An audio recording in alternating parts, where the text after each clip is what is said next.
ছুটি শেষ, চলেছি নিজের গন্তব্যস্থানে। কটা দিন বেশ খুব তাড়াতাড়ি কেটে গেল, খুব মজা করেই বেশ কটা দিন কাটলো। আমরা মেয়েরা সচরাচর তো আর কোথাও যেতে টেতে পাই না, ছুটিও তো পাই না। তাও বাড়িতে বলি যে কই 3-4 দিন কই ছুটি তো পাই না।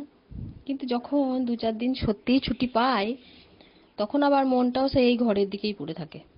তখন মনে হয় কি জানি ঘর দুয়ার খুলে রেখে আবার চলে গেল কিনা,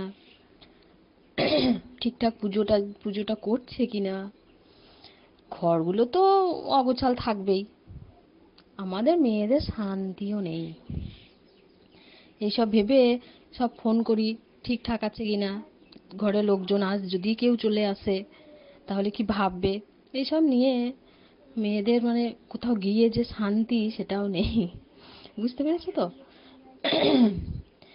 এই তো আবার ফিরে যাচ্ছি, এই ট্রেনেই যাচ্ছি। ট্রেনে যেতে আমার খুব সুবিধা হয়, কারণ মেয়ে থাকে, লাগেজ থাকে।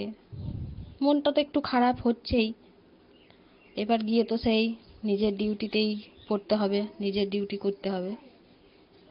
তো ঠিক আছে, সবাই ভালো থাকো, খুব হাসো, আমাকে অবশ্যই